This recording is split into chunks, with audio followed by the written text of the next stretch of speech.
the show. Episode I had the number. 149? I think it's 149 on the Blathering. I think so. The podcast listeners know. I only care about that because Apple and Spotify want you to really know the numbers. But it's fun to have milestones. I like numbers. I like sports. It's Blathering Live. I'm Ken Napsuck. You might be watching live here on Twitch, Facebook, or our home, YouTube. We got a poll up here on the YouTube side. We got a lot of people checking in already. It's a big show on Thursdays. Armada's here, says, what up, Ken? What up, Armada? James Holmes checking in. Billy Joel killed JFK, says Scotty J. Rowe. One of the reasons we got a packed show tonight, and I'm not trying to speed things along, but tonight, if you got a call, get to your question, get to it. I just snapped at you like a producer. Because I'm trying to jump on a Bombad cast for a few minutes after my live show. They're doing a Star Wars Celebration look ahead, but / retrospective. And I actually sent them some photos, some baby photos. Not really. Baby celebration photos. So I'm trying to get over there. So after that being this show, I'm going to head over there. Then I got to go.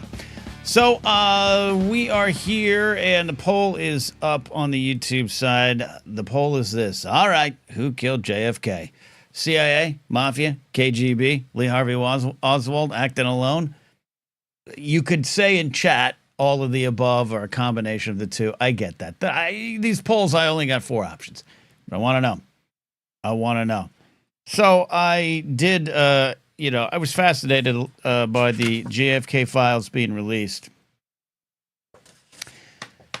But not the first time. They've been released over the years. Biden released a bunch of them. But old orange orangutan comes in the office and transparency. I'm gonna tell you what's going on at Area 51, and I'm gonna tell you what's going on with JFK. What else do I have to say?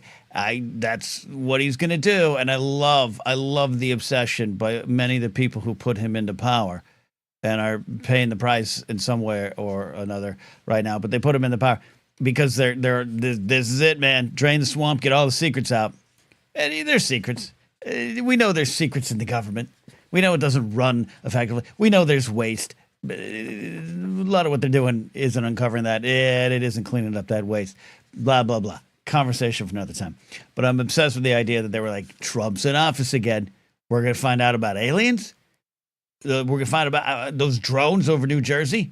We're going to find out about them. And the administration's like, yeah, nothing. There, a lot of them was actually kind of, we knew, the government knew. Look at the files, said we knew. Some of them were people copycatting. Some of them were people trying to find, some were police drones.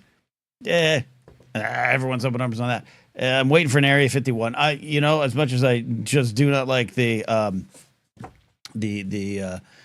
president, I would love if he'd go to Area 51, burst in there, and emerge with like alien tentacles. Do it. Let's get. That'd be great. But the JFK files, I didn't spend a ton of time on it today, but I did look at it. The biggest thing to come out of it is identities, personal information. Was released by a lot of people who were like congressional aides and everything in like the 70s was crazy. And a lot of them still living and functioning today, trying to, go down to the market and use their credit card, and voila, it might not be theirs anymore. They have to get new social security numbers. One of them was a former campaign lawyer for Trump. And he's like, the people who did this are incompetent. It wasn't that it was rushed. I think it was both. It was incompetent people rushing this to get it out, to expose the truth. Nothing new, nothing overly spectacular in it. I thought there was interesting, some of the stuff, the surveillance of Lee Harvey Oswald before, former Marine, Cuba sympathizer, so a communist sympathizer. And he had gone to Russia in 59, had to try to come back in 62. I was fascinated. There was a lot on him before. That's something I hadn't paid attention to. Whether we knew that before or not, I didn't know that. But everything else, I think, does it have to do with the mafia being upset they put Kennedy on the crown, on the throne, give him the crown, and then his brother is going after them in a breach of a, maybe shall we say, handshake deal between Joe Kennedy and the mob. I could go down that path. I could follow you down that path a little bit. CIA upset. Lyndon Baines Johnson upset. Maybe all of it. But nothing was revealed. No, quite literally no smoking gun in this. And the Warren Commission's findings still stand in a way. But we all know it was George Herbert Walker Bush. On the show tonight, we have got. I have to kind of keep it open.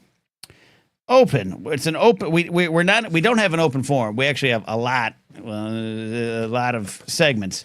And like I said, I'm trying to do the big show, but also get out of here. So we got 60 seconds of science. Jared the TIE Pilot is threatening me with a Watchers on the Wall conversation. I'm excited for that. I almost watched it. Instead, I watched half of two comedy specials. What would have equaled to one Watchers on the Wall. I watched Hannah Einbinder's latest special, the first 30 minutes. I just finished Hacks. I love Hacks. Wanted to check out her special. She's been doing stand-up for a while. It's different. It's not. It was funny. It's more of a one-woman show, and I have some nitpicky thoughts from a crusty old stand-up like I am about this is more of a one-woman show than stand-up. But it's stand-up. It's comedy. It's funny. I have to finish that, and then I started Bill Burr's. I'm about 25 minutes into Bill Burr's special, and I really enjoyed it. I really enjoy what he's doing. He is changing. He is growing, but he's still himself, and it's been fascinating to watch that journey. So all that to say, I did not watch anything related to Game of Thrones. So, Jared, we're going to go in blind. Then we got top of the hour, 6 o'clock, 1800 hours, some sports, and we got the NCAA tournament has begun. March Madness is here. I don't even expect to get a text back from Mark Ellis. If you text Mark Ellis during this next month, you're not going to get anything back from him, okay? This and the NFL's opening weekend and any Sunday. That's how I know people aren't as close with Mark Ellis as I am when they try to do things with him on Sundays. So there's that, and we're going to play a little bracketology here tonight. And then Super Blathers if we got them here. So Svetnik saying, I haven't watched Bill's new special, but I did listen to him on Conan's Pod, and that was a good listen. I've listened to it in a segment so far, and there's some good stuff there. What I do like, I've not liked every word Bill has said. I've not liked every one of his jokes and bits over the years, but I think he's perhaps the best comic going today, and he's proven it right now the way he is still being himself, and some of it is still problematic, and I hate using that word. Problematic is now becoming a weighted word that it's a shutdown word. When you use it, people start to shut down depending on what side of it you're on. And I mean all sides of the conversation. But even in this special, 25, 30 minutes in, Bill has said some things. I'm like, I don't know. I wouldn't want to say that. But it's true to himself. It's powerful. And he's going on a journey as a man in his late 50s now. And he's sharing that journey. And I think that's actually pretty important. And he had some stuff on Conan's show. One clip I watched about him being joyful, trying to find joy. And then he felt, as often a lot of comics do, and a lot of people do, and I do think specifically a lot of men hold on to who we think we have to be, even if that's angry, curmudgeonly, afraid, fearful, sad, straight, whatever it is. I think a lot of us can hold on to things, and Bill is not. He's letting it go. So there. Cam says, oh, shoot, I thought there were calls today. Yeah, there's calls today. Yeah, we got calls. You guys want to call in? You call. Cam, get your ass back in here, man. The hell you doing, Cam? Don't make me yell at you, Cam. And the big open thing tonight here, breaking news. Tully Quinn says it there. Seeing Ben Sisko in the thumbnail warmed my heart. Yes. So I'm trying to see if this is going to happen here. I have a guest that was supposed to, not supposed to, that sounds like there was some contract agreement, was trying to call in tonight. And I don't think she's going to be able to, but I got to check here. My pal Jen Muro and her number one man, Brennan, put together a list of five DS9 episodes that I should watch, and a bonus 6 one. But it's already created controversy within my friend group because some just say, you should watch the pilot if you're not going to watch them all. I'm sending a text right now. Well, Steve, they didn't. Steve in chat says they finally broke it. They didn't. I didn't say I'd watch them. Let's be clear about that. I didn't say I'd watch the episodes. Now, Jen has made a very, very, very, very nice offer to prepare dinner for me. And she's a great cook. And invite me over to watch Star Trek Deep Space Nine with Brennan and her two dogs, Buddy and Penny. So if you're going to try to win me over, free food is the way to do it. So until I can get a confirmation as to whether Jen and I, Ooh, yeah, I think we're going to get the call, but she's got to get ready a little bit here. She fell asleep. She's been busy and not feeling well, so that's why I was checking on her. Jen's one of my best friends. So anyways, that's that. So in the meantime, let's take some calls. What do you all say we take some calls, and we'll go to Cam, and then we got Svetnik, and then we got 60 Seconds of Science a little bit. We got Jared the Tide Pilot. We got Steve. Steve's a cool cat. He doesn't call in yet. He makes me wait to see if he'll show up to do sports. Kingsport Cal says that he's drunk. My buddy Daniel Falconer is here. Say hi to Daniel Falconer. Which, by the way, Daniel's never told me if there's a different way to say his name. He is from New Zealand, so Falconer could be. But I'll tell the story, David. Daniel. I got to get Daniel on the show. Because first of all, he's got something to promote. He's got the great Art of the War of the Rohirrim book out there. And Daniel, what I want to do is I drop little cards like this. I do this. Hey, buy this book. Support my friends. So we got to make a little promotional card. But Daniel, I'm just gonna. He says I say it just fine. I say Daniel Falconer. Here's what I'll say. Then we'll get the call from Cam. So Daniel's from New Zealand. Daniel works in the film and TV, movie, arts, entertainment, whatever you want to say. But he works. He worked at Weta full time, and he has stuff to do there now. He worked on the goddamn Lord of the Rings. Okay, and so one day I get a message on Facebook from like a Force Center listener. And he's like, hi, I'm a big fan, and yeah, hi, and we don't get that a lot, so it's nice. But he's like, yeah, if you're ever in New Zealand, I'll give you a tour of Weta. I worked on the Lord of the Rings films and the Hobbit films, and I was like, sure, Daniel Falconer, sure, Daniel Rogue Knight, like what other kind of made-up name do you got? Turns out it's all true. All goddamn true. And he's the sweetest human being I've ever met. Check out his book, The Art of the War of the Rohirrim. All right, so we're going to go quick call here with Cam. Cam, how are you, buddy? What's on your mind? I'm glad you called in. Doing well today, Ken. I am watching, stressfully watching this, and also my Montreal Canadiens are in the hunt of a playoffs. I don't know if anyone cares about hockey here, but We like hockey. that's on my mind right now. It's been a great season. I'll But say but you that. got Cam, you got to do me a favor. If you're a Canadiens fan, please say Yeah. the full name. It's so sexy. The The, Montreal Habitants des Canadiens. the Montreal Canadiens, Yeah, les habitants is where that comes from. Habitant yeah, meaning home. yeah. I'm not a French Canadian, so someone might be fact checking here, but Clearly, I'm not either. um, Jared's here. Bruins for life, he says. So Montreal versus Buffs. All right, Cam, but what is hockey on your mind? What else is on your mind tonight? What's your a lot question? of things are on my mind, Ken. You talked about Bill Burr. Mm, I'm having a tough time with Bill Burr lately. Not it kind of blows my mind how he's saying the loud part out loud, which I like, especially yeah. in regard to Elon, which I feel like, I mean, there's always the flack that the rights give Hollywood for Mm-hmm. being very liberal, but I find they're like it's very soft liberalism a lot of the time. Yeah. I find In they're Hollywood, yeah. reading a bit, yeah. So I do like that he's kind of saying the things that not a lot of other people are saying. And as a Canadian, as I mentioned, I've been pretty disappointed with a lot of our Canadian celebrities that have typically what they do, the big ones at least, move over to America. And Right. it's other than Mike Myers, I've been very disappointed about like the lack of. That's Yeah. Cam. Sorry, That's you know an what I mean. interesting point. Yeah, no, that's an interesting point. Mike Myers comes out. He's just chewing up the scenery with the Elon impression. You can tell it comes from a point of vengeance. He does the Yeah. elbows up thing. Yes, sir.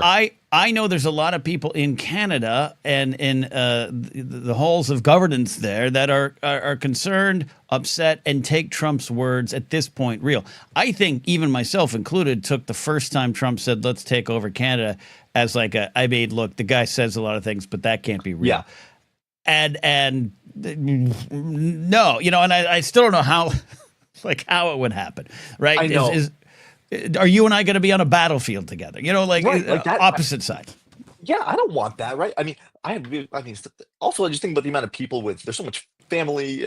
Not and also I do want to just preface that by saying I know that in the world today, we have Hmm. it a lot better than a lot of other people. That it's nothing compared to what's happening in the Middle East and all that, in Russia and Ukraine. So I don't want to act like we're the biggest victims of Trump here, of Yeah, the other yeah, yeah. countries, but it still is just something that it really does blow my mind how little I actually see real pushback. Like whether or not they're saying it in their circle, we need more Yeah. people be saying the loud part out loud.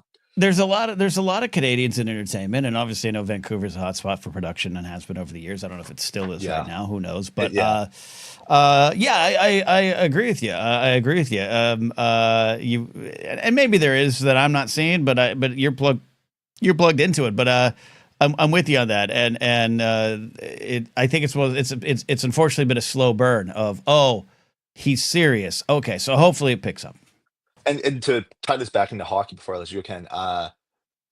I don't know if you, like I said, I know you're not a big fan. They had the Four Nations face-off. They did this for the Yeah. first time this year. Yep. I know that got actually some pretty big coverage It in, did. in North America here, and that was a pretty in terms of in Canada especially. That was one of the most politicized sports games, tournaments, whatever that we've had in since maybe the 70s with the playing the Russians and stuff like that. Like it was something that was a really big deal here, and there was reports out about the guys in the American locker room who were using Trump's attacks verbally on Canada as motivation against in their gold medal games. It was a really big thing here. I didn't know if it was Wow. as big over there. It was in the sense, and we talked about it a little bit here, but like it's been interesting to see, at one of the wrestling events. I think it was Elimination Chamber last month, where Oh, they had don't get me started on Pat McAfee. Don't get me yeah, started on Pat McAfee. Yeah, McAfee. McAfee, who is. Oh man. I always say this about Pat. Like I think he's good at what he does. I get it. Like I get it, and I think he was good in WWE. He's a good heel commentator, whatever. Like I don't have this bone to pick with Pat. I just get frustrated with him as someone who has a platform who does not understand his place in it or really pay attention to the world and his gut reaction, all that stuff with the Canadians booing the American national anthem. Like that's so par for the course for him. Yeah, And his yeah, response to it too on the show the next day, like after getting a barrage of Canadians. I mean, we get the cliche of mm, being nice, but we can get pretty upset when people are mm, not understanding. And his response was just so like, well, when I think about Canada, I don't think about Trudeau. So why do Canadians think about Trump? It's like say what you want about Trudeau, he's not once ever threatened to yeah, yeah. annex. Come on That's the now. thing. That's the thing. Yeah. And to see some of the action, and just in Boston was when and no, Jared, the type on it is in the city, but I it was the one, No disrespect to the yeah, American, the many amazing fans. yeah, but they booed the Canadian national. It's so in some ways you might think it's fun, but this is the war. This is the nation of freedom fries. We are the freedom fries people, and so we have that kind of low level approach to complex situations. So it's not Right. surprising that we'd have this reaction. But I like seeing it up there. I like that you are all the little sibling we've had and treated like the little sibling for years, and I Yeah. like that now you're like, oh yeah, okay. Okay, And, and it's that Europe's everywhere doing here. this too. That Europe's doing this too. All right, you don't want to be part of the solution. We don't need you. Yeah, every commercial here is now, I mean, turning into buy Canadian, but it's a big thing here. It's still going. And I'll let you go. Okay, I didn't want to make this about wrestling, but I do want to say rest in peace to Homicide, who just passed away today. Um, Oh, okay, I yeah, just heard about that. So controversial figure. Yes, yes, oh, another I one didn't even gone. know that. I didn't even know that. Sorry, my bad. But No. They're all controversial figures in wrestling. very Trust fair. me. Trust me. Thanks for your time, Ken. I appreciate it. Cam, thanks for calling in. Cam has everybody calling in from the Great White North. Yes, stand up tall. Elbows up, Canada. Elbows up, Canada. All right, I think that James Holmes, if you could take a little shot of caffeine, I think we're ready here. This is going to be audio only. I really appreciate her being in here. Let me get her on the show. My friend, writer extraordinaire, cook extraordinaire, chef extraordinaire, dog owner, just all around swell gal. Jen Muro's here. Jen, are you there? Are you awake? Hi, can you hear me? I can hear you perfectly. Everyone's excited that you're here. Thanks. And I appreciate you being here. I know you've had a busy week, and this silly little show needs you, but I'm glad you're here. No, I am. This is a long time coming. This is a long trek time coming. So, all right. So this starts. We get Jared the TIE pilot who calls into our show here. He starts suggesting I watch Deep Space Nine. Actually, to put it back beyond that, I think I was talking about here on my show Force Center about how I like, Game of Thrones-y kind of big university shows and blah, blah, blah, and maybe there isn't really a show out there like that. And someone at some point says, oh, Deep Space Nine, you should check out Deep Space Nine. And I rebuff it, because of course I do, it's Star Trek. But Jared has been giving me money, Jen, for almost a year solid, just tempting me to try watching this show. But now we've got it down to where you and Brennan, your number one man there, has selected 5 episodes for me to watch. So how do we want to do this? I want me to read them and you explain why, or tell me what. Can you even explain how we got to this list? Well, I mean, yeah. As soon as Brennan heard, he was very excited about this, and he got way too into it, and I was very happy about that. So he delved into details. Actually, you know what? I would love to read the introduction of the email he sent. Please. And I think and then maybe I will list off the episodes and see what your listeners think, and if they have any others they want to add or subtract. How about that? I love this, and I love this idea here. So take it away. This is folks. This is the email I received the other day. Jen's going to read it. Okay. Star Trek Deep Space Nine sits at or near top of many modern best of Trek lists, but back when it debuted in the 90s, the show struggled to fit within the existing Star Trek framework and was overlooked by many fans.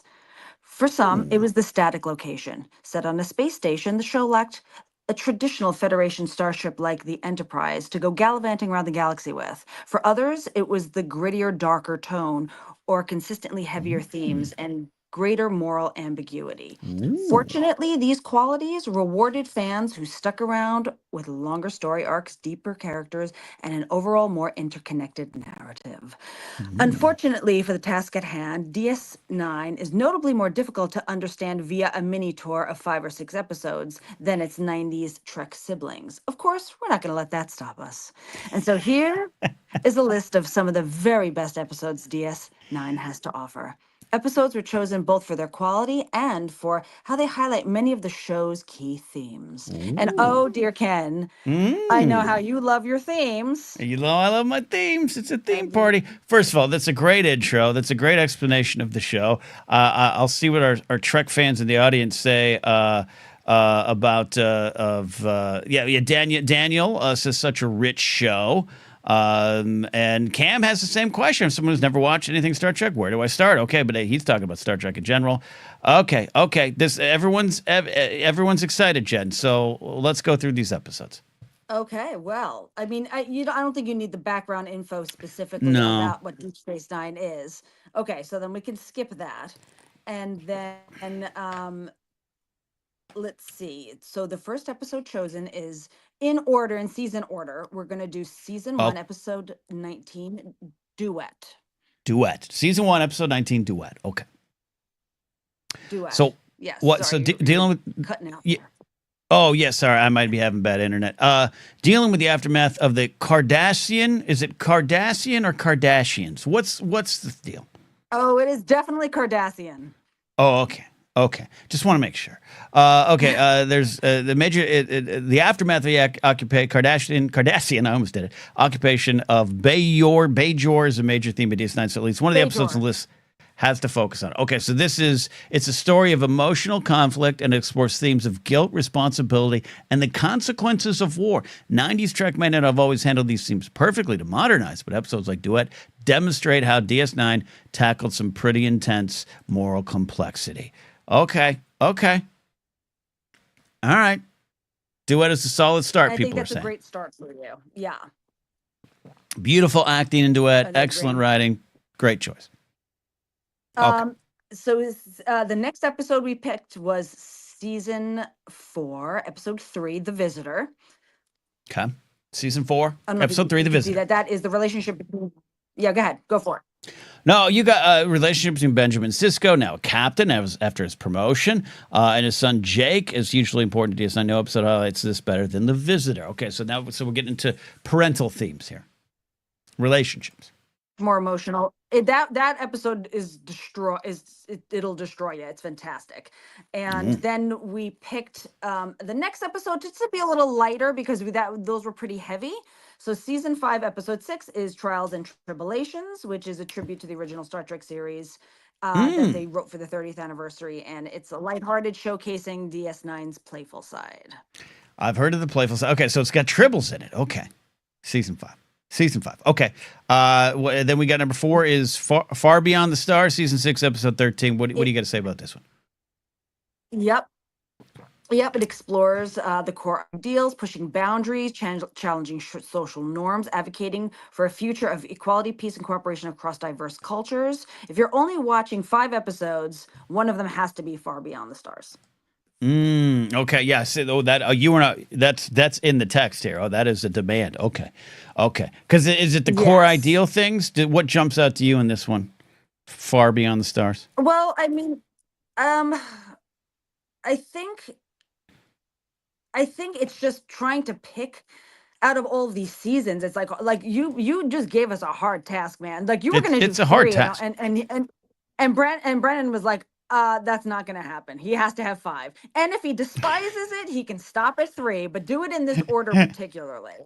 And then then season 6. Oh, go ahead. No, well, everyone's saying to this one, Tully's saying it's a multiple award-winning one. Paige Turner's There Were Not. That's Brennan Marr, best episode. Daniel down there in New Zealand's just saying yes. Yeah, okay. All right. Yeah, and Cam asks, hey, do I dip out to avoid spoilers? You won't remember. There's so many episodes. No. All right. Season 6, episode 10. Okay, what is number 5? And season 6, episode 19, In the Pale Moonlight. And it's, well, you can read that one. Discovery of the Bajoran. How do you Bajoran? Bajoran. That's correct. Bajoran, No, wormhole. Bajoran.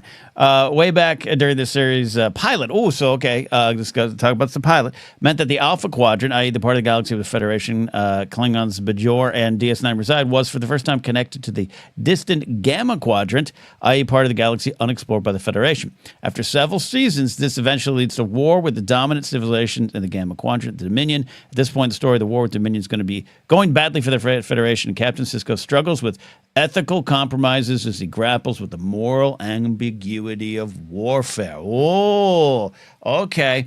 Now you start to lose me when you start talking about wormholes and dimensions and time travel. Yeah, it's more about the warfare. Okay, it's not that. Okay. No, it's about the warfare. I think he just wanted to set that up. I think he got a little engineering on you over there, but then we got right back into it. And then the last one is a bonus episode, and it's very, very Ken specific, and that's season 7, episode 4, Take Me Out to the Hollow Suite, which baseball plays a large role in Deep Space Nine, and it'll end your mini tour on a lighter note. It offers refreshing change of pace, often filled with wars and politics. It allows the characters to unwind, showcasing their personalities through a fun lens, a baseball game. Okay. And we might just start and end with that one. We might just watch that one. Then I'll watch Ken Burns baseball. Okay. You can do that too, but I think your fans might be slightly disappointed. But you know what? Start at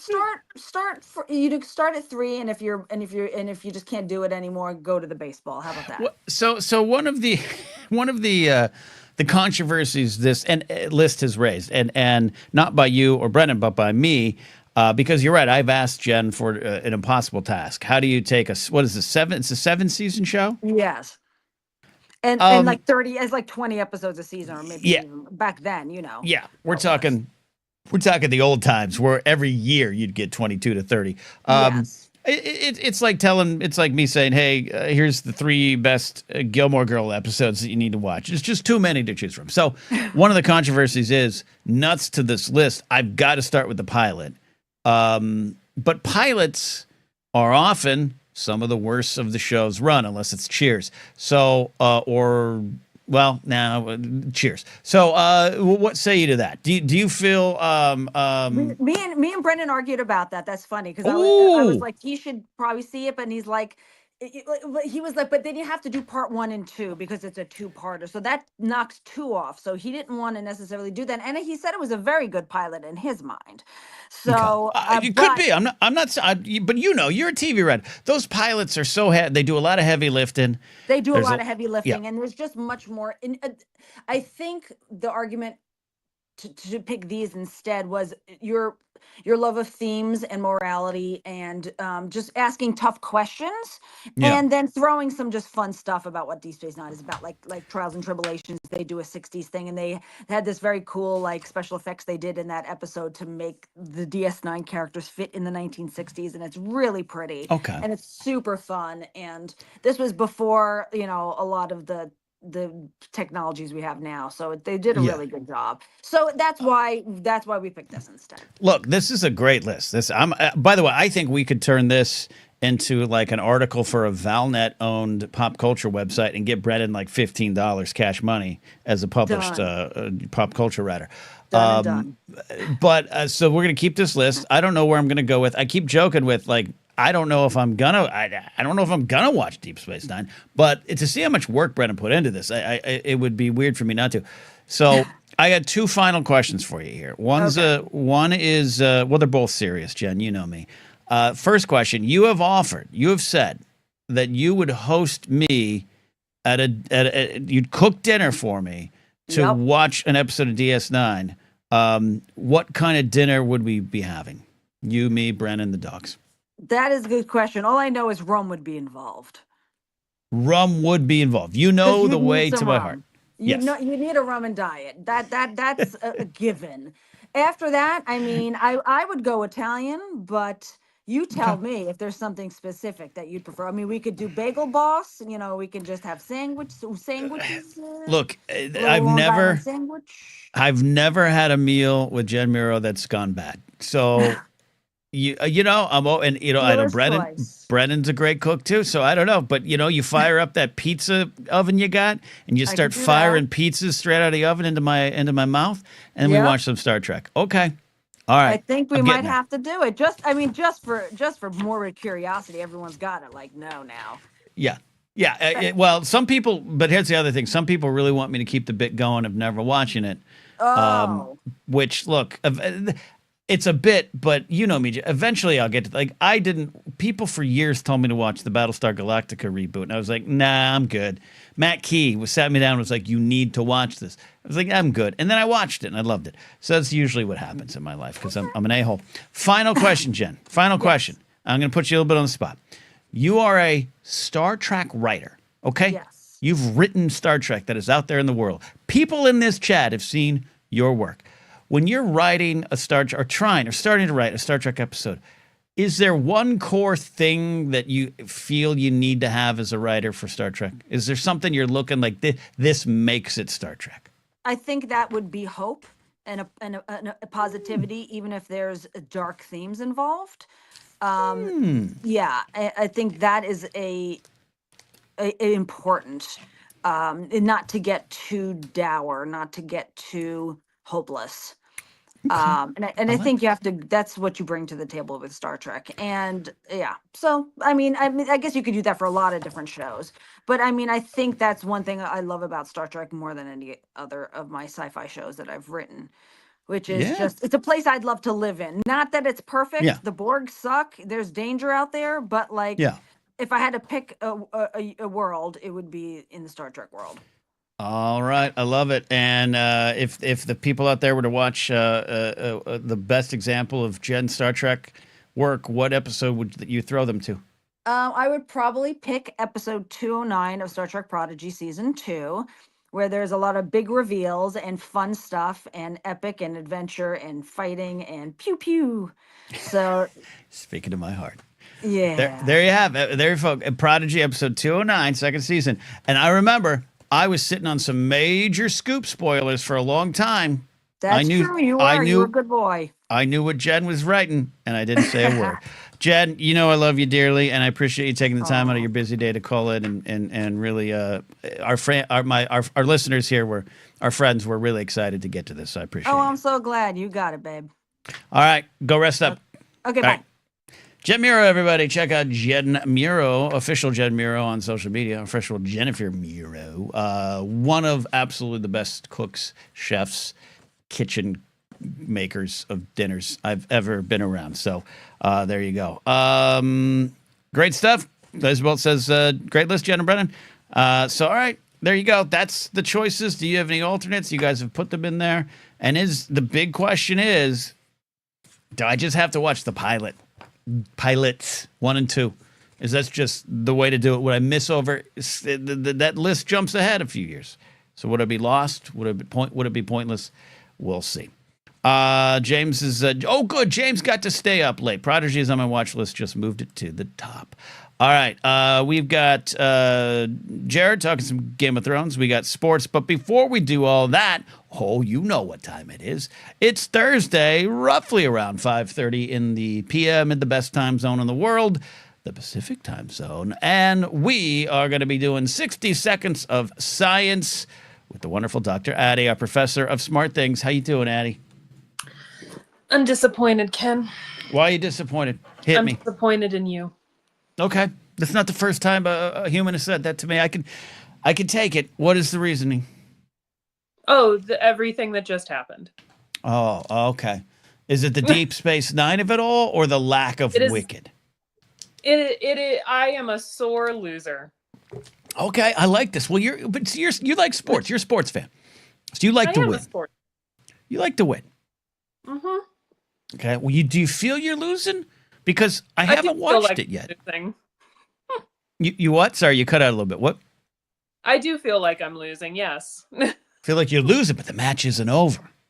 There's a comeback. There's a hot tag. There's the momentum shift. There's a fourth quarter to play here. All right. Maybe Wicked. Look, Wicked's less of a commitment. That's a plus for me. And I like singing. Could happen. Could happen. Yeah. You don't sound confident. Or is it a confidence issue in Wicked or disappointment in me? What is the higher on the list? Oh, I am fully confident in Wicked. I am not confident So that you are ever going to watch it. So it's me. I'm the problem. It's me. All right. Fair enough. All right. We got a lot to get to tonight, but I absolutely do not ever skip over 60 seconds of science if we got it. So, Addie, take it away with Rich Rodriguez's favorite segment on the show, 60 Seconds of Science. All right, here we go. Congress passed a continuing resolution to keep the government open, which keeps research funding flat. The CR also bans the president from unilaterally reducing indirect rates on NIH grants, the ramifications of which we have talked about here before. The closest star to Earth has 4 planets orbiting around it that are 2 to 3 times larger than the planet Mars. Unfortunately, they're all likely too hot to be habitable. Wildfires and farm fertilizers are contributing as much to ozone production in the American Southwest as cars and factories. This has serious implications for areas to be able to meet ozone standards that have been previously set by the EPA. Scientists have found that parrots, the bird, and humans share a mechanism in the brain for speech. They hope that understanding how speech gets created in the bird's brains could help clarify what goes wrong in certain communication disorders in humans. And finally, Microsoft continues to face skepticism of their quantum computing breakthrough that they claim to have made last month. Many physicists who attended a talk at the American Physical Society's Global Physics Summit on Tuesday don't think the data is convincing of the claims and, quote, could undermine the field of quantum computation and public confidence in science, end quote. And that is 60 Seconds of Science. Ken, where would you like to go? it might be a dealer's choice to see where you want to go, but I've got to quickly touch on the parrots, as you would imagine, because I'm going to go to the lowest hanging fruit when it comes to science. But the moment you were like, if you were to say, hey, pick one creature on this earth that humans share the ability to like form words with, I'd be like, oh, parrots. So that's fascinating to me. My dad once taught a bird, not a parrot, but a bird, to whistle the Andy Griffith theme. I'm fascinated by this. I don't know, what do we really truly learn out of this? You as a mind of science, Addie, what's the value in discovering why parrots can be taught to say words like us? I think it's what they're highlighting in this sort of summation article that I found, that it if you can honestly, it's probably easier to study a parrot than it is a human. If anything, there tends to be a lot less red tape involved in studying non-human animals. And so the ability to better understand things like communication disorders, speech pathology, like that sort of thing, in an organism, like in a non-human organism, you know, we can study certain things in mice, we can study certain things in other model organisms, but we don't have a good model organism for speech. And now apparently we have a specific species of parrot for it. See, I like this. I'm going to sound so smart on Monday when I go to record Force Center with Jennifer Landa, who's studying speech pathology, among many other things. I'm going to be like, did you hear about the parrots? And I'm going to see if people were smart, they would take notes on things you talk about, Addie, because you are giving every one of us great bar or party conversation starters. You're doing us a big favor, as well as shedding light on the important things in the world. You're helping our social lives. I admittedly might not understand what speech pathology is. Well, all right, but the parrots say, but banana, speaking, banana. Yeah, like how we speak and how our brains allow us to speak. Okay. Look at it. We got Cooper's writing late night jokes here. African gray parrots can learn hundreds of words and phrases and have the language comprehension of a toddler, or the average member of the Republican Party. Hey, all right. Love it. Let's do a late night show here. Okay. Yeah. So where do you want to go? What's the one story to go to that might be the most important, or the one you want to talk about? I put it back on you because it seemed like a lot of things, and I wish we could do 45 minutes tonight, but I can't. So what's the thing we should be paying attention to? So I'm going to cheat, and I'm going to quickly pick two, because you asked me which is the most important and which I would like to talk about, and they are not the same thing. Fair. Very quickly, I believe that the most important is the fact that, for all of its faults, the CR did keep research funding at the level it is currently at, and is not going to allow the Trump administration to slash NIH indirect indiscriminately. Right. Yeah. So I understand where you're coming from too. Not to get into it other way. I am someone who I think it's probably time for Chuck Schumer to stand down, and I wasn't openly happy. I'm not happy that it happened. But this is part of what the world is about, the different layers and the complicated shades of every conversation. I have a friend who was directly saved in terms of his job and his house by the vote, and he's not happy with it either, but is living in this but also I needed it, and it just, so you say that made me think of just the really complicated, dangerous time we're in, where. Yeah, and I mean, it's not stopping them from pulling all sorts of funding from universities for other reasons. For other reasons, yes. But at least for now, through the end of the fiscal year, things will be okay. And sometimes it's just a fight for one more day, and that's what it is. So, anyways, I don't understand the full nature of it, but I just you kind of hit me right where I wanted to go with that part of the 60 Seconds of Science of what a complicated world we're in right now. And that's just what it is. All right, so that's one thing, but what's the other thing? I want to talk about wildfires and ozone production, because that is something I can talk about for days, because I was like, ooh, a science story I actually know something about. Love it. Love it. Love it. Yeah. Hit me. Yeah. Because you hear, this is one of those headlines you read where it's often thrown into the face of folks who believe or fighting for, the ideas of climate change is real and that kind of stuff. Right. I hear this. Yeah. Well, blah, blah, blah is just as bad as this, or one wildfire wipes out all the progress. And there's some truth to that, though it's a bigger picture. Right. Yeah, and so what this is saying, this is actually a very interesting thing, because so you've lived in LA and California and Southern California all your life. So you are probably welcome. Thank you. You're more familiar with smog. Yeah. And how much better it's gotten.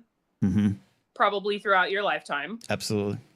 That is because we figured out how it was made, and we controlled for the ingredients that make it. Gotcha. So really quickly, not to bore your audience, and I know you've got other things to get to, but in order to make ozone, which is photochemical smog, you have to have three things. You have to have this chemical called NOx, which mostly comes from cars and factories. You have to have VOCs, or volatile organic compounds, which come from a variety of different places, and you have to have some sunlight. And those three things mixed together is how you make ozone. Okay. You can figure out whether or not your ozone production is limited by how much NOx you have or how much VOCs you have. And then based on that, you can control the concentration of one of those two things and lower the amount of ozone that gets formed. Okay. I'm kind of with you. I'm listening. I trust you. What this article is saying throws a wrench into those control strategies, because we can control car emissions. We can control factory emissions. We cannot control wildfires. And to a certain extent, we can't control the emissions from farm fertilizers. Right. But we can control hurricanes. No? We can also control the weather. So, Yeah. Lasers. Yeah. Okay. Yeah. So what this becomes is these places that have had ozone problems in the past, that have created control strategies that work, that have brought them into what the EPA defines as attainment for ozone, are going to be facing problems because they're not going to be able to reach those goals anymore, because it is outside of their control, because these things are happening that are uncontrollable events that are going to become more frequent, as we are already seeing in a world with climate change. Right. Okay. What do we do? What do we do? When I'm at the bar tonight, because actually I do have to go to a bar tonight, what do I do? What do I say? So from an attainment perspective, it might not be a problem, because the EPA might not be enforcing it anymore anyway. That's the announcement, yes. Otherwise, I'm honestly not sure what we do. It's nice to track our demise. Except that it, doing the things that we've talked about ad nauseum in this segment, Ken, to try and limit the effects of climate change, right? To limit the likelihood of these things happening. There you go. Okay. Otherwise, it's just going to help. This is more helping us understand why we might not be able to reach some of the goals we've set out for ourselves if these things keep happening.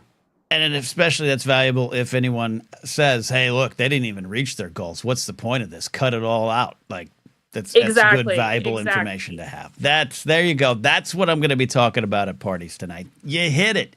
You got there, Dr. Hattie. All right. We really do appreciate this. You're going to be talking about parrots. Parrots and parents. Parents and parrots all together. Absolutely appreciate, as always, Eddie. And don't give up. The wicked fight's not over, nor is the climate change fight. Okay? We're going to win. You might win one of two, but we're going to keep fighting. Okay? Am I setting odds on which one I think I'm going to win? Hey, what it is. You never know. We might do a staged reading here of some Wicked. We don't know. I have the script now. Yeah, we'll do it. We could. can do it. I'm gonna throw this one out here. Yep. Wicked arrives on Peacock tomorrow. If you have Peacock, you can watch Wicked. There you go, everybody. Sing along. All right, Dr. Addie, everybody, give her a follow on Blue Sky, our resident professor of smart things. We'll see you next time out, Addie. Saturday, Good Bad Food. Oh, that's right. I got to talk to you about that. Absolutely. Going to be fun. Peeps. I got to get some Peeps. Going to be good. Good Bad Food on Saturday with Peeps, the Peeps edition. There we go. All right. We are going to get right into the next one here because we're moving and grooving here tonight. I do have some questions in, some super blathers in, so thanks for that. One of them was sent by this chap. Jared says the siege of R55B, what? The siege of AR-558. What are you even saying? It's only a paper moon. So those I was hoping you'd get in there with Jen. It's 2 episodes from DS9 that complement each other. Okay. They're not back to back. It's not like a 2-parter. There's an episode in between them, but it's the same storyline. Is that it follows the horrors of the war and the PTSD of being wounded in the war. Okay. It sounds like serious stuff. See, who knew? Who knew in the 90s that we had serious TV? So I do want to get to what you got going on here with some Game of Thrones. But how, as the man who kind of started this shit show, meaning, peppering me with watch DS9 for about over a year now, where's your heart? Where's your heart? And do you have any concern that, you're leaving Addie behind here with the Wicked? No. We because I will join Addie's cause, but I got to finish mine first. There are crusades to be won, but I got to stick to one crusade at a time. To quote Doc Skurlock from Young Guns 2, I shall finish the game. Yeah. I'm your Huckleberry. Mm-hmm. Close enough. All right, as he does often, Jared has some questions to ask me about the world of Westeros, Song of Ice and Fire, Essos, Game of Thrones, House of Dragon, anything. I kind of know where we're going, but I don't know the question. Where are we going, Jared? Yep. Well, as said, we are moving on tonight with our episode rewatch. We've got Watchers on the Wall, season 4, episode 9, directed by Neil Marshall, written by D&D again. And I also want to throw out the cinematography by David Franco as well, because this is a beautiful episode. It's so good. Yep. And Neil Marshall returning for his second episode. He did Blackwater, the Battle of the Blackwater Bay. Yeah, and budget constraints turn that episode into, you look back and it seems so much smaller, but it's still, it's got powerful moments. That moment with Braun and the wildfire. Oh my God, it's so good. Okay. Yep. All right. So as again, I basically since the episode takes place all in one location of the Castle Black, you don't really get around much. I just kind of want to read off the little, as Alden says, the scribbles I made, and because I already know what you want to talk about. Watching Ken for as long as I have, we know where he wants to go. We'll get to that one, so how I got it is so the Knight's Vows watch lets you do the horizontal shuffle ? Thank you, Sam. Also, our Maester Eamon gave us, I believe, the theme of the episode, where he gives Sam the same speech he gave to John, and that love is the death of duty. Right. Big Game of Thrones theme right there. Or question. Really, not even theme, but just like a question that's at the center of a lot of the show. Yep. Sam getting angry with Pip, open the fucking gate. That's a good one. Gotta let Gillian.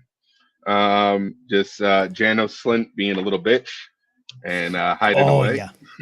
Oh yeah. Yep. Janos is. He is. And after the moment we want to talk about, but Alistair Thorne just being a badass on the bottom, leading his troops. As much as we don't want to like him, he is Why is he always cool? Yeah, Well, we'll talk about well, I yeah. want to talk about Alistair Thorne, but yeah, finish your list here. Uh, um, little piece of technology that I felt the Night's Watch being around for 1,000 years could have done better. The little pulley system where they have the archers lean over the side and stuff, like Oh yeah, just a just a rope pinnable, no knot to even yeah, like prevent them from falling, like not a and some crank, do. like Yes. that technology could have been better. Yeah, Last yeah, two, yeah. yep, last two were our boys holding the inner gate, giving the Night's Watch vows before the big Oh yeah, smash, yeah. and Ghost, of course, being the goodest of boys. So let's Ghost talk being so about good. the speech of leadership. It's one of my favorite moments in the show. It's one of the reasons I love the show. It is the character you want to hate and do hate, and then eventually, he gets his. But there is such a I don't know. I respect Sir Alistair Thorne because he's holding to his principles even to the end, even though his principles are off. But there's also some hard truths that he has to put out there. And his quote is, "Do you know what leadership means, Lord Snow? It means that the person in charge gets second guessed by every clever little twat with a mouth. But if he starts second guessing himself, that's the end for him, for the clever little twats, for everyone." And I still to this day think that is the best explanation of what true leadership is. And even then, it's hard. Even then, it's not perfect, and it's not warm. It's not comforting, and that's reality. And often, even when I have conversations with people off air or on, doesn't matter, where I feel sometimes it's easy to throw the barbs at leaders. But unless you've been in that, and I mean, including managed a mid shift down at the old factory, you don't know. It changes. That promotion, I'm not, I don't want to get lost in the conversation about the corporate structure and the working day world we live in. But just when you move forward in any way, shape, or form of life, this is the reality. And I think it's true. And I think it's something that Jon Snow does take forward with him. I really do think this is something that carries on Yeah. for the rest of his life. This lesson is learned. And even in his decision to end the life of Sir Alistair Thorne and those that killed him, I think there's actually probably a little bit of respect from Alistair Thorne and just kill me, do it. It's one of the things That's I a love. great point. That's a great point because I always feel like John hates Alistair but does respect him because he Yeah, is competent. His heart, for lack of a better phrasing, is in the right place. But yeah. did Thorne ever truly put any respect on John's name, even with all the hatred? I think so. I'll tell you why. No, overall, Thorne also suffered from a little bit. I mean, look, Uncle Benjen had it too, where Yoren and Tyrion get along, and I love their relationship. But even Benjen in season one, it's like, calm the fuck down, dude. Like I get it.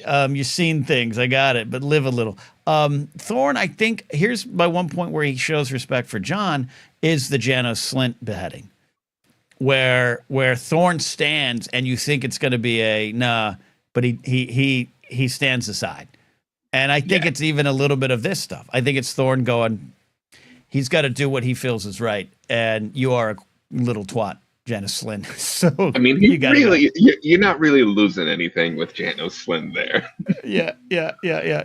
Oh, Yep. So, yeah. So I love it. I'm excited to revisit this at some point there too. And it's just, and I think the show does such a good job of building on those kind of things. These themes that build, but these lessons that Jon is learning, that Dany's learning, that we are learning, carry on to the yeah. bitter end. And I think there's a little bit of Jon in the end that's like, I am done hearing the clever little twats, and I'm going to go north. Oh yeah. Oh god, yeah. That march off, just like, and I love the respect of him leaving Longcar behind. He's like, he's gonna haunt my ass if I lose Yep. this thing. Yeah. Wonderful. One of the greatest episodes in the show's run, which is saying a lot. It still stands tall. I know they aired it in theaters before season 5. I didn't get a chance to see it. Did you get a chance to see it in the theaters when they put it there? I did not, unfortunately. It was pretty far for me. I think it was like New York City or something. It Yeah. was, New York City. Yeah, got it. Maybe one Yeah. day. Maybe one day. But I would have loved to have been in theater and felt that rumble of the scythe being released and just Ooh, yeah. swinging down the sidewall. Oh yeah, All right. a lot of I'm cool gonna- stuff in that episode. I'm going to light the biggest fire the North has ever seen. And this episode leads into absolutely one of my favorite conversations ever in Game of Thrones 8 seasons between Mance Rayder and Jon Snow, which Yep, we've also got- leads to one of my favorite moments with my guy Stannis. So there you go. Oh yeah, we've got episode 10 next week, season finale, The Children. All right. I see what will. you do. Yep, I will leave the chat with this just to Hmm. stir up some controversy and hot take it. I will drop a hot take and not explain myself. Worf is a better father than Cisco. Okay. Wow. I don't even know what that means. Oh, I don't don't even know worry. what that means, but you're They'll gonna all Cooper's hate gonna me. get all upset. The laser bolt's gonna start flying drones at your head. I don't know what's gonna happen, but all right, you did it. You stand by it. All right, be safe, All right. guys. All right, Jared checking in as he does with some Game of Thrones talk. We're moving along. We got some sports here. What else we got? We got Osvetnik's on the call here. Now we're gonna get to Osvetnik. Thank you for hanging out with me all here tonight. Don't forget you can support me on Patreon, and if you do, you get to call into the show or become a YouTube channel member. Patreon.com/KenNapsuck's a great place to support me. We have got Pop Rockin' Radio on there. If you can't hear it live on Sunday and Saturday nights on Hall of Fame Music Radio at midnight Eastern, you can go get my playlist and my radio show that I put out there. Great stuff coming this weekend, and I got to upload that episode. It's great. We have some popular rock this week. So new music from Lucy Dacus. And who else we got on the show tonight? I'll preview that. If Lucy Dacus, new songs from her. And we have got new songs from Inhaler. That's right. Elijah Hewson, lead singer of Inhaler there. Of course, Bono's son. All right, coming to the show now. Get that camera ready. It's producer Steve checking in. We got some sports and a whole lot more. A lot to get to, Steve. Where do you want to go first? Yeah, we do. We got a lot of good stuff to get to, all sports related. So we've got we're gonna do some blind NCAA bracket picks. The NCAA tournament, as you said, is going on right now. Those after-school sports kids are at it. So we're gonna do 3 games from the men's game, 3 games from the women's game. Ken is gonna pick games. Producer Steve's gonna bet on them and hope to God that we win money. And if I win something, I'll give you a cut.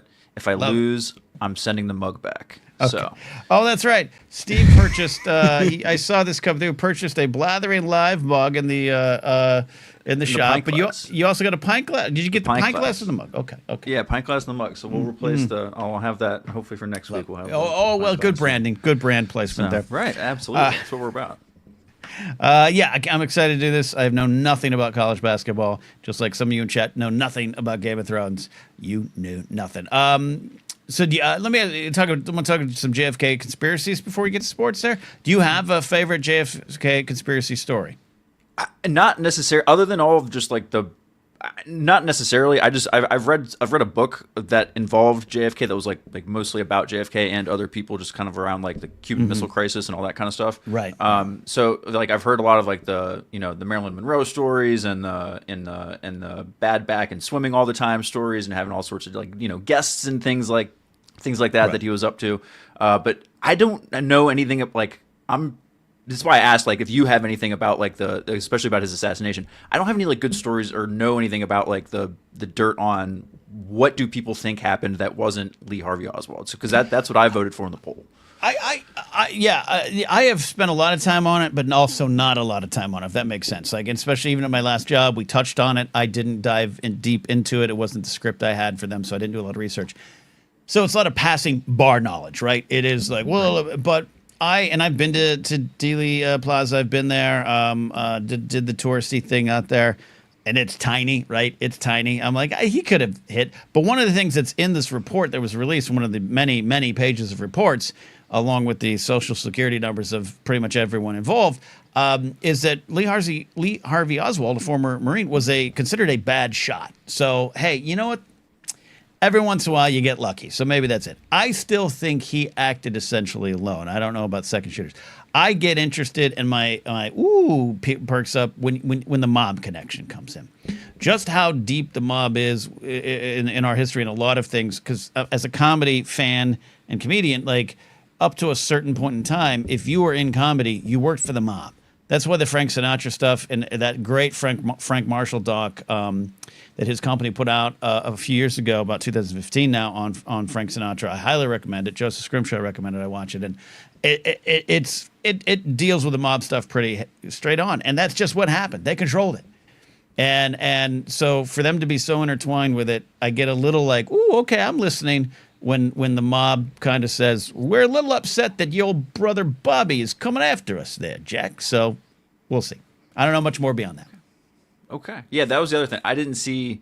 I just kind of like glanced at the headlines about the stuff that was released, so I didn't know if there was any like big bombshell statements or like, oh my gosh, we now know this thing. Yeah. Okay, absolutely none. No, there's a lot of stuff on the CIA spying on Cuba and the Fidel Castro assassination call and all that. Like there's a lot of that, but there's not one bombshell in it. No. Well. Oh well. Anyway, that was just my JFK. Oh, which reminds me, we should check the poll. All right, who killed JFK? The Blathering listeners are speaking. 56% say Lee Harvey Oswald, CIA at 36%, and Mafia 8%, KGB 0%. Look at that. No one thinks it was the Russians. Okay. All right, let's do some sports here, Steve. So we got sports. So I'm going to recap our sports F1 day, and then after that, we will go to the bracket idea that we've got. And then we're going to do blind picks first. Then we'll do the sports date. Then we'll do the blather bracket idea. So we'll get through those quick. I know you want to go fast, so I promise we'll go fast. So here we go. For our NCAA bracket picks, like I said, the game, the tournament started this week. 64 teams, or 68. There's weird playing teams. So I'm going to give you 3 games for the men's game and 3 games for the women's game that are all happening tomorrow. So we can see all this action tomorrow and have the results as early as Saturday. And like I said, producer Steve will bet on these, and we'll see how we do. Look at that. You're a hero. I don't know. You're a hero. It's all right. We did really good on football, so we've got a little funny money to play with. Okay. So here we go. I don't know anything about these, so don't ask for help other than like maybe about Duke. Here we go.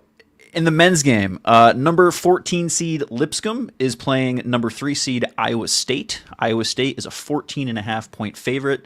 Iowa State is the Cyclones. That's pretty cool. I don't know what Lipscomb is.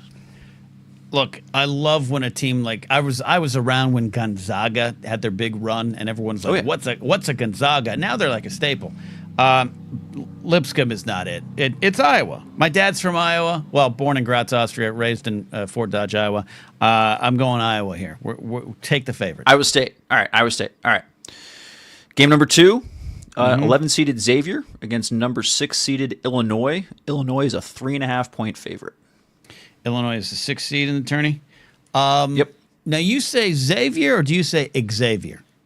I think it's Xavier because I don't know. I think if you say Xavier, I don't know if that's correct or not. I don't know. I was beaten, AP style was beaten into me as a student, so that's what I go to. Right. I don't know. I like this. Addie is saying Xavier, not just on how to say it, but she's putting her vote down. I also remember San Diego Padres outfielder Xavier Nady. I'm feeling this. I don't know, Steve. Steve, this is our first upset of the day.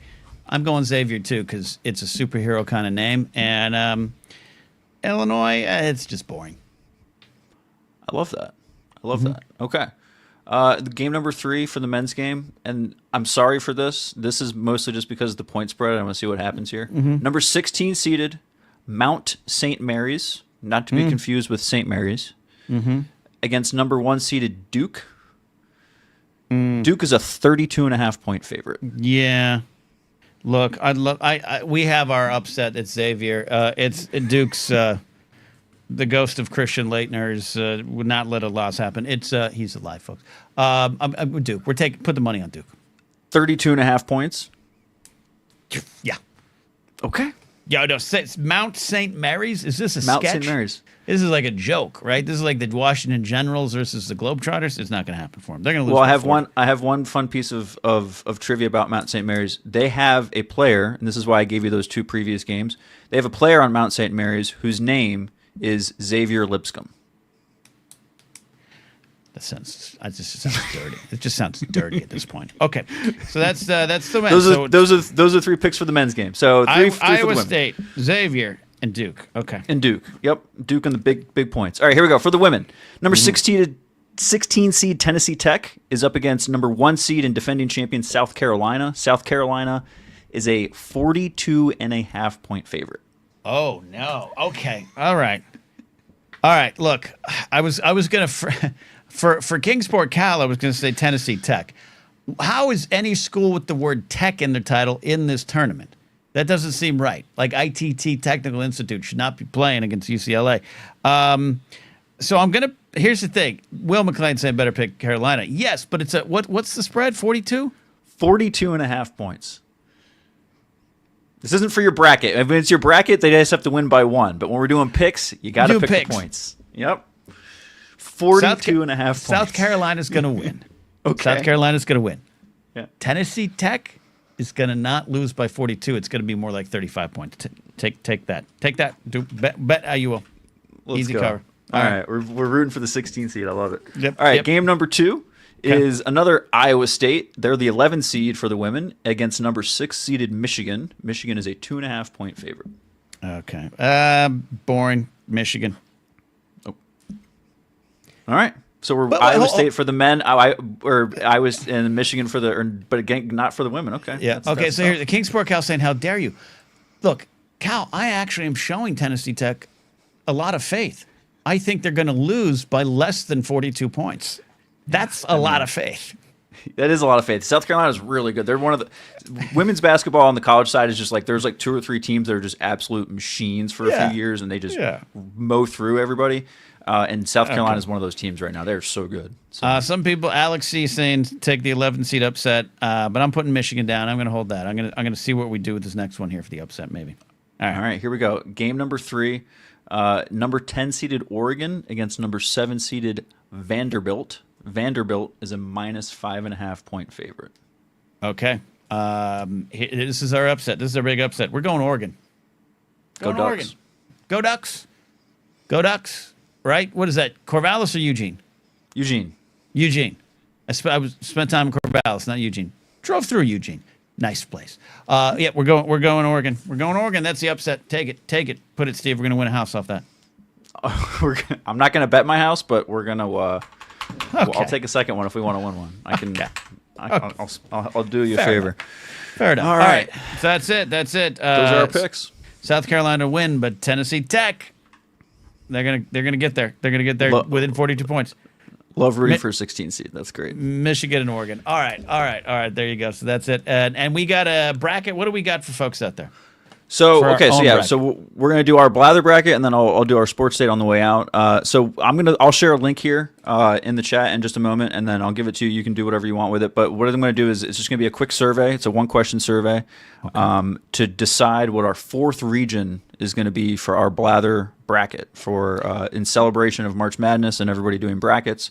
We're gonna do a bracket here on the show where I'm gonna put together 16 scenes from Star Wars, A Song of Ice and Fire, the world of Middle Earth, like Lord of the Rings and The Hobbit, Rings of Power, all that jazz.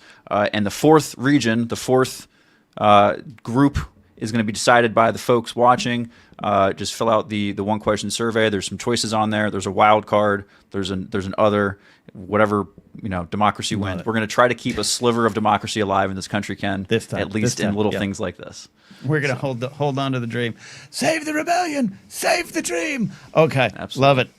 Love that there. Okay. Perfect. And then we had a date last week with Formula One. You are. We did. You're the one going on the dates. I'm just kind of chaperoning you. I am dropping you off at the movie theater and saying, "You kids have a nice time. Call me when you're done." That's what's happening here.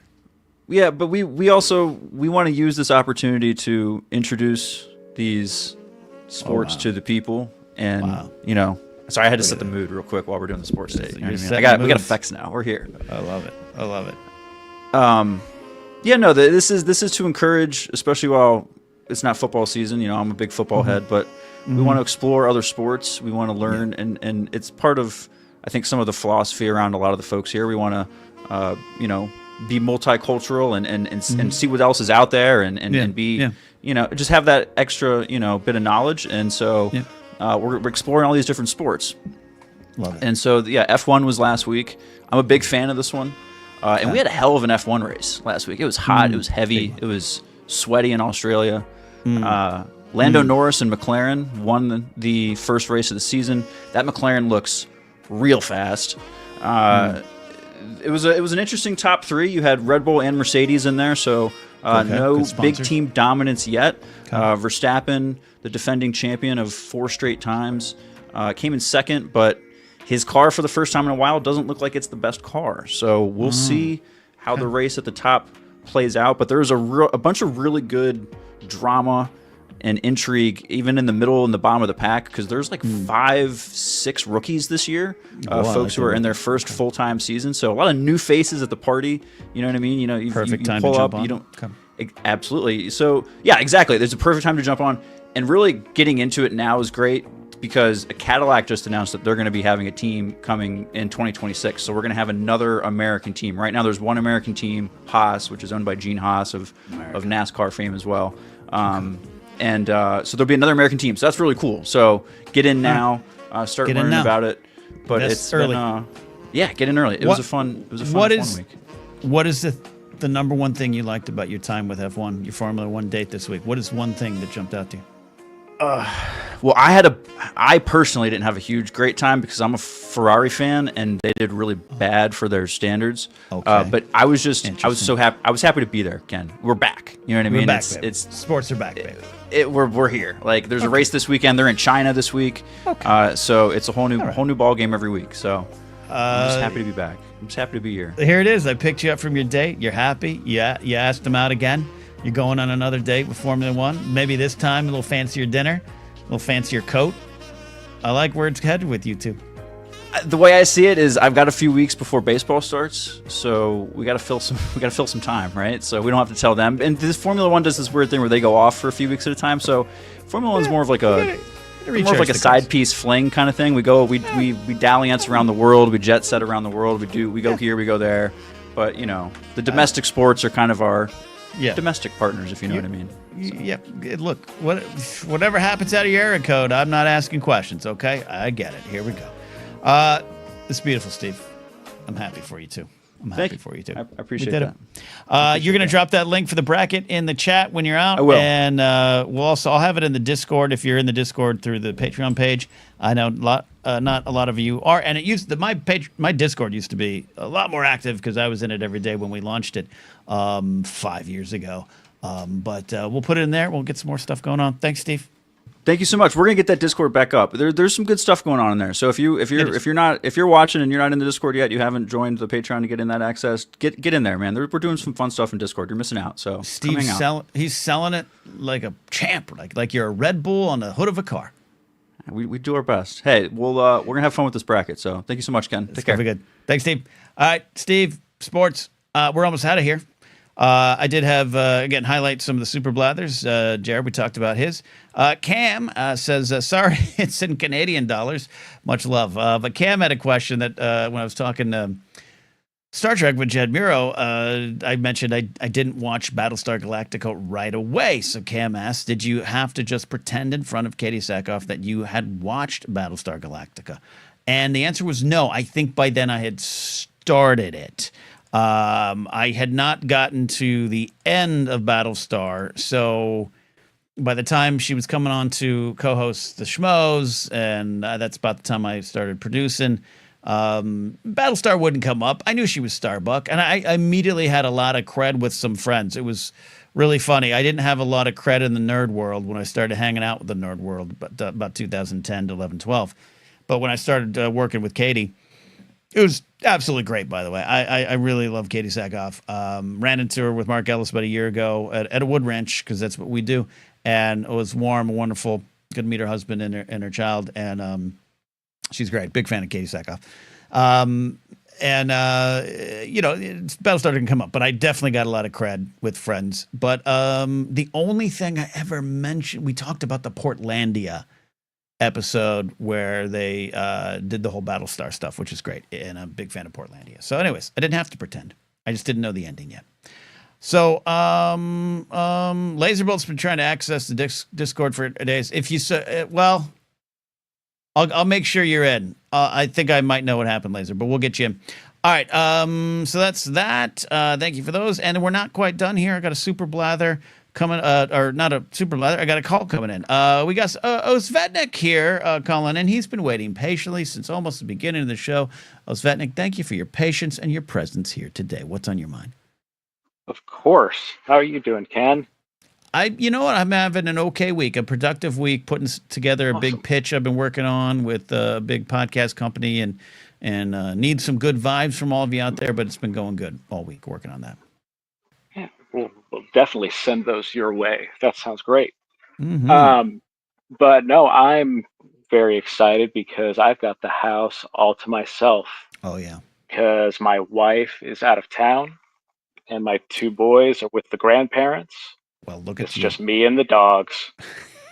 Me and dogs and another dog named Boo. What is the one luxury that you can share with us here, that you want to share with us? What's the one luxury you allow yourself during these times of solitude, so to speak? Today it was go and get some good barbecue because like my wife likes it and everything, Yeah. but Yeah. wife and kids going to the barbecue place when the kids hardly eat anything that's not pizza is difficult.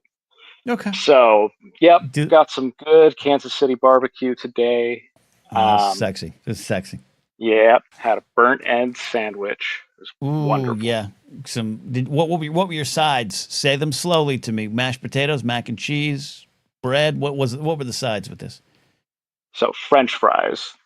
Okay. French fries. Yeah. Do you think French fries are a controversial barbecue side option? I think no. A lot of people don't listen, but you're saying no. So I would say like backyard barbecue, beans, coleslaw, like all that kind of stuff. Yeah. But, for like today I did, a sandwich and everything. So like fries. Okay. And I do not like coleslaw at all. It does not. I'm not a fan either. Mouth, so, J&B says mashed potatoes and corn, good corn on a cob. And I don't love corn. I love corn. I don't like it on a cob. It's graphic. So I like all that. Yeah. Okay. I'm trying to look at the sides answer. Anyways, I love this. I love this for yourself. What I do when Grace is out of town, I'll watch something in bed before I fall asleep because we have a TV in the room, but she doesn't like, usually time to get to the bedroom, it's sleep time. We watch on the couch. So, but I take the luxury of, I'm going to watch a documentary. I'm going to watch that Frank Sinatra doc in bed and fall asleep to the dulcet tones of Frank Sinatra. So that's one of the things I do. Yeah. Yeah. I also got to play video games with violence before sundown. That's very specific, and I get it, and I feel you. Yeah, because I can't do that when the kids are awake. That's true. When the kids are awake, it's Mario or whatever. When they go to bed, it's it's guns and whatever else. That's fair. You've earned it. You've earned it at that point. That's not so much a wife thing as a responsible parent thing, but you've earned. Yeah.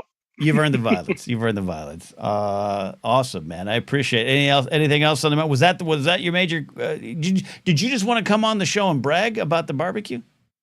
Yeah. Wonderful. Yeah, I did. It was earned. Yep. Are you gonna have leftovers about it tonight? on my Blue Sky? Love it. Are you gonna have leftovers? You're assuming there was leftovers. I ate the whole thing, my man. I respect that. I don't do leftovers. Very, very rarely do I do leftovers. Thank you. Yeah, Ethan, we also know you. Thanks for calling in, buddy. Go have a good night. Okay, go play some violent video games. I'm gonna do that. Have a great night, Ken. Thank you, Ethan. Call it in. That is it. Steve did put in chat. There's the link. It's you click on that link on YouTube. That is for a poll for our Blather bracket we're going to be doing. And we'll see who wins that fourth quadrant. MCU, something else. Get in there and vote. And I love you all. I'm going to head on out of here. Daniel Falconer has a great question. Does going back for another order the next day count as leftovers? No, that's an entire new experience. And then another choice of, do I have leftovers or not? That's what it is. It's a clean slate. Midnight hits, it's a clean slate. There you go.